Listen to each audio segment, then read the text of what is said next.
उद्यतायुधोर्दंडई राधावंतो भटान मृधे, ये 40वां श्लोक है। और उस समय का है जिस समय भगवान ने देवता और दानवों के द्वारा समुद्र मंथन होने पर अमृत निकला, और अमृत कलश लेकर के जैसे ही धन्वंतरी जी निकले तो राक्षसों ने धन्वंतरी भगवान के हाथ से अमृत कलश छीन लिया और बोलने लगे, अहम पूर्वम न त्वम इति प्रभो, मैं पहले पीऊँगा, मैं पहले पीऊँगा, तू नहीं पिएगा, तू नहीं पिएगा। उसी समय में भगवान ने मोहिनी रूप धारण करके आ गए। तामसी श्लोक है, तामसी सखीम कनक कुंडल चारु कर्ण नासा कपोल वदनाम पर देवताख्याम संवीक्ष सम्मुहुरुस्मित वीक्षणेन देवासुरा विगलितस्तन पट्टिकांताम। ताम श्री सखीम कनक कुंडल, भगवान मोहिनी रूप बन करके आए तो कैसे? श्री सखी, श्री राधाया सखी, श्री सखी, श्री राधा की सखी कौन है? सखी शब्द का ही पुल्लिंग में सखा बन जाता है। सख्यनंग सौ, सुविभक्ति में सखी शब्द को अनंग हो जाता है, फिर वो सखा, सखायु, सखाया, इस तरह से रूप चलते हैं पुल्लिंग के। तो ये श्रिया सखी, ताम श्री सखीम जो श्लोक है 18वां श्लोक है। ये आपके जो है 9वें अध्याय का, ये 18वें श्लोक में, अष्टम स्कंद के 9वें अध्याय के 18वें श्लोक में ये श्लोक आया है। भगवान का मोहिनी रूप का वर्णन है। ताम श्री सखीम, श्री सखीम माने श्रिया राधाया सखीम श्री कृष्णम। कैसे आप कर रहे हो? ताम श्री सखीम कनक कुंडल चारु कर्ण, बड़े सुंदर सोने के कुंडल धारण किए चारु कर्ण, और बड़ी बढ़िया सुंदर नासिका में सोने के कुंडल धारण कर रहे हैं। तामसी सखीम कनक कुंडल चारु कर्ण नासा कपोल वदनाम, नासा बड़ी सुंदर है, उसमें जो है आभूषण है। वदनाम परदेवता, नासा कपोल वदनाम परदेवताख्याम, परदेवता ये हैं। भागवत का परदेवता कौन है? भागवत का परमात्मा परदेवता भगवान श्री कृष्ण है। ओम श्रीमद् भागवताख्य स्तोत्र मंत्र से नारद ऋषि बृहति छंदा श्री कृष्ण परमात्मा देवता। तो परदेवताख्याम, ये श्री सखी माने राधा की सखी कौन है? श्री कृष्ण है। परदेवताख्याम, भागवत के परदेवता कौन है? श्री कृष्ण है। श्री कृष्ण परमात्मा देवता। भक्ति शक्ति ज्ञान वैराग्य केलकम श्रीमद् भगवत प्रसाद से दर्शे पाठे वियोगा कहते हैं ना। तो यहाँ पर आगे ताम श्री सखी में इस श्लोक से लग जाएगी पंक्ति कि यहाँ पर राधा कृष्ण दोनों प्रकट हुए हैं। नाम श्री सखीम कनक कुंडल चारु कर्ण नासा कपोल वदनाम परदेवताख्याम संवीक्ष सम्मुमुहो, उनको देख करके सब लोग मोहित हो गए। विगलित स्तन पट्टिकांता, बेचारा असुराणाम सुधादानम सर्पाणाम योदुर्नयम, भगवान ने विचार किया मैं असुरों को अगर अमृत पान कराऊंगा तो जैसे सर्प को अमृत पिलाना हो जाएगा। इसलिए मत्वा जाति निशंसानाम नताम व्यभजतच्युता, जाति से ही ये नृशंस है ऐसा जानकर भगवान श्री कृष्ण ने, भगवान नारायण ने उस मंत्र को, मोहिनी नारायण ने देवताओं को अमृत पान करा दिया, राक्षसों को नहीं पिलाया। और जब चले गए तो देवता दानव आपस में युद्ध करने लगे। दानव लोग जो है युद्ध करने लगे, ये तो छल हो गया हमारे साथ। इसने विष्णु ने जो है अमृत राक्षसों को न पिला करके देवताओं को पिलाया, हम मारो कोई भागने न पावे।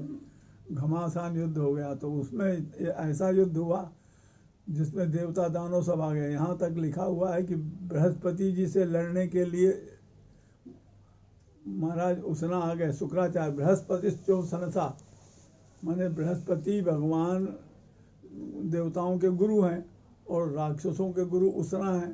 तो शुक्राचार्य और बृहस्पति आपस में लड़ गए। ऐसे लड़ते लड़ते बीच का 40वां श्लोक है कि कबंधास तत्र चोत्पेतु, उस युद्ध में कबंधास तत्र चोत्पेतु पतितस्व सिरोक्ष जी, जो कबंध थे धड़ सिर से, जिनके सिर कट गए थे, उनके जो धड़ थे वो अपने सिर से, सिर में से जो नेत्र थे उनसे देख करके अपने भुज दंडों से, उद्यतायुध दौड़ दंडई ही माने अपने दौड़ दंडई ही भुजई, अपनी भुजाओं में आयुध ले करके उद्यतायुध दौड़ दंडी आधावंता, आसमंताद आधावंता पतितस्व सिरोक्ष भी लिखा है ना।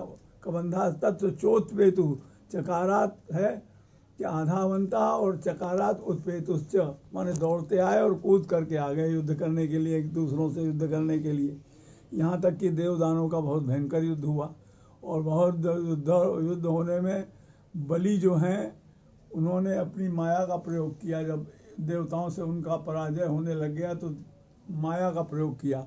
उस आसुरी माया के प्रभाव में देवता लोग परास्त हो गए, और कुछ संकट इतना आ गया कि किंकर्तव्य विमूढ़ हो गए, क्या करें न क्या करें। फिर भगवान का ध्यान कि हरिस्मृति सर्व विपद विमोक्षणम, तो भगवान का जो है ध्यान किया। ध्यात प्रादुर्भूत तत्र भगवान विश्वभावना, उसी समय विश्वभावना भगवान जो है नारायण अपने अष्ट भुजाओं में अष्ट आयुध लेकर के आधावंत गरुड़ोपरि, गरुड़ के ऊपर चढ़ करके आधावंता और उत्पेतुश्च, और युद्ध करने के लिए जमीन में उत्पेतु, चोत्पेतु है ना इस श्लोक में, तो चकारात उत्पेतु भगवान नारायण अष्टभुजाओं में अष्टायुध लेकर के देवताओं के पक्ष से युद्ध करने लग गए, लिखा है वहाँ। तो तब जब हुआ, और वो नारायण कवच में भी वही ध्यान है, ओम हरिर्विदध्यान अष्ट महाभुज, अष्टभुजाओं में अष्टायुध लिए हुए हैं, सबका वर्णन इसमें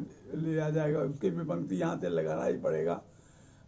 ओम हरिर्विदध्यान मम सर्वरक्षाम नस्तांग पद्म पद्मेन्द्र पृष्ठे दरारि चर्मासि गदेषु चापो पाषाण दधानोष्ट गुणोष्ट बाहु, अष्टभुजाओं में अष्ट अस्त्र करके आधावंता हमारे गरुड़ के ऊपर दौड़ते हुए आए, और गरुड़ से नीचे उत्पेतु युद्ध करने के लिए, दानवों को परास्त करने के लिए, युद्ध करने के लिए जो उत्पेतु मतलब कूद पड़े और भयंकर युद्ध करके दानवों का नाश करने लग गए। तो ब्रह्मा जी ने कहा नारद जी ये तो विनाश हो जाएगा, अब इनका देवताओं का प्रयोजन तो समाप्त हो गया, युद्ध बंद कराओ। तो नारद जी महाराज वहाँ पर लिखा है नारद उवाच, ये 11वें अध्याय में है, देखोगे तब मालूम पड़ेगा। अष्टम स्कंद के 11वें अध्याय में नारद जी उवाच, श्री नारद उवाच, नारद जी ने कहा भवद्भिः अमृतम प्राप्तम, भवद्भिः माने राधावत भी, राधावंतो भटान ब्रधे, जो राधावंत हैं और नारायण भुजाश्रय यही, जो राधा के भक्त हैं, देवता हैं और राधा के भक्त हैं, उनको नारायण के भुजा का आश्रय लेने से अमृत प्राप्त हो गया। भवद्भिः अमृतम प्राप्तम, नारायण भुजाश्रय यही। और फिर आगे उसमें लिखा है श्रिया समेधिता सर्वे, सर्वे श्रिया समेधिता माने सर्वे राधावंता देवा, राधावंत और देवता जो थे वो सर्व श्रिया समेधिता, श्री के द्वारा समेधित हैं, सम्यक एधित वर्धित हैं। इसलिए उपारमत विग्रहात, विग्रह जो है बंद करो, लड़ाई झगड़ा बंद करो।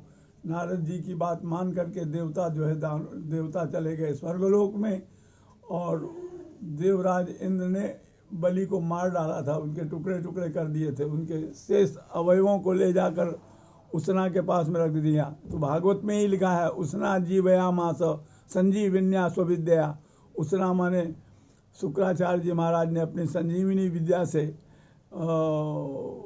शुक्राचार्य को जीवित कर दिया, तो वो जीवित हो गए बलि को। हाँ उसना जीवयामास संजीविन्यास विद्या पराजितो बिना खिद्यत लोक तत्व विचक्षण, यद्यपि ये पराजित हो चुके थे फिर भी लोक तत्वज्ञ थे। गुरु मेहरबान तो चेला पहलवान, गुरु की कृपा से वो उनको कोई विषाद नहीं हुआ। फिर आगे की कथा है, फिर उन्होंने यज्ञ कराया और यज्ञ करा करके फिर दानवों ने जो है इंद्र के ऊपर आक्रमण कर दिया, और फिर आक्रमण करके उनके स्वर्गों को जीत लिया, स्वर्ग पर साम्राज्य हो गया। फिर एक दिन माता अदिति कष्ट में थी, फिर भगवान कश्यप जी पहुंच गए, उनको वयोव्रत का उपदेश दिया, तब फिर वो वामन भगवान अवतरण हो करके 3 पृथ्वी में लेकर के उनको पाताल सुतल लोक में भेज दिया और अपने स्वयं द्वारपाल बन गए। ये कथा है। लेकिन यहाँ जो है राधावंतो भटान हृदय में है, राधा नाम कहते हैं नहीं है, हम कहते हैं तुमको भटई ही आधावंता लिखा है, ठीक है। भटई भट शब्द से जो है दोर्दंड शब्द है, दोर्दंड ही आधावंता, दोर्दंड शब्द है, तृतीया का बहुवचन, भीष प्रत्यय आया, सौज समौट षष्ठाभ्याम भिस है ना, तो उस तरह से तीसरे तृतीया के विभक्ति टाभ्याम भिस, तृतीया के बहुवचन में भिस होता है, विभक्ति आती है, और अथो भिस ऐश, भिस के स्थान में ऐश हो जाता है वृद्धि होकर के। तो दोर्दंड ही आधावंता, अपने अपने दोर्दंडों से आधावंता जो है वो राक्षस लोग आ गए, और राक्षसों के कबंध आए, राक्षस नहीं आए। तो उस समय फिर देवताओं ने जो है संकट में जब ध्यान किया, भगवान भी आ गए, भगवान ने जो है उनका सहयोग किया। और सहयोग करने के बाद जब देवराज इंद्र की विजय देखते हुए भगवान ने नारद जी को भेज दिया। नारद जी ने जब ऐसा कहा कि भवद्भी अमृतम प्राप्तम, यहीं पर विवग्रह से लग जाएगा। भवद्भी माने भवद्भी राधावद्भी, जो राधावंत थे उन्होंने अमृत प्राप्त किया। क्यों? अमृत तो राक्षसों को मिला ही नहीं। भगवान वहाँ लिखा ही हुआ है, सुखदेव जी ने कहा है कि मत्वा जात निशंसानाम लताम व्यभद्रता, उनको राक्षसों को समझ लिया कि ये तो जाति से ही निशंस है, इसलिए उनको अमृत नहीं पिलाया, इसलिए उनको तो अमृत प्राप्त हुआ ही नहीं। इसलिए राधावंतो भटान मृधे, ये जो है राधावंता और आधावंता भी अगर मान लेंगे, अकारो वासुदेव साथ एकाक्षरी कोश में है। और गीता में भी कहा है अक्षराणाम अकारोस भी। तो आकारम श्री कृष्णम वासुदेवम, आकार को वासुदेव कहते हैं ना। गीता में ही भगवान ने कहा है अक्षराणाम अकारोसी। आधावंतो तुम मान रहे हो कि नहीं भटे ही आधावंता है, मानते हैं। आधावंत में भी, आधा में भी राधा है। अकारो एकाक्षरी कोश में अकारो वासुदेव साथ, अकार जो है वो वासुदेव है और आगे धा धातु है आधा। तो ढुधाएं धारण पोषण धातु से धा है, धा बना हुआ मतलब जो सबको धारण करे और सबका पोषण करे वो धा। अम वासुदेवम धारयति अपने हृदय इति आधा माने राधा, राधावंतो, राधाया वासका ये ते राधावंता भटान मृथे। इस तरह से राधावंत, राधा नाम श्रीमद् भागवत में सुस्पष्ट रूप से है। आधा में, आधा के गर्भ में भी राधा है। आ माने वासुदेव, और वासुदेव के हृदय में रहती है राधा। एक बार देवताओं और दानव, एक बार जो है भगवान श्री कृष्ण द्वारका से अपनी द्वारकावासियों को साथ लेकर के और ब्रजवासी सूर्य ग्रहण के पर्व पर कुरुक्षेत्र में गए। वहाँ राधा रानी को श्री रुक्मिणी जी ने गर्म दूध पिला दिया। उसके कारण जब वो चरण दबाने लगी तो उनके चरणों में फफोले देखे। भगवान ने कहा ये फफोले पड़े हुए हैं, तुम मत आज हमारे चरण का स्पर्श मत करो। बोले ये फफोले आपके यहाँ कैसे पड़ गए? बोले ये आपकी कृपा से। मेरी कृपा से क्या, ऐसे मैं कृपा करूँगी कि आपके फफोले पड़ जाएं? बोले आपने राधा रानी को दूध गरम गरम पिलाया है। श्री गर्ग संहिता का ये श्लोक है, श्री राधिकाया चरणारविंद हृदयारविंदे विराजते में चरणारविंदम। श्री राधा रानी के हृदयारविंद में मेरे चरणारविंद हैं और वो बहुत कोमल हैं, उसमें गर्म पानी, गर्म दूध आपने पिला दिया, उसके कारण ये फफोले पड़ गए। ये है राधा का प्रेम।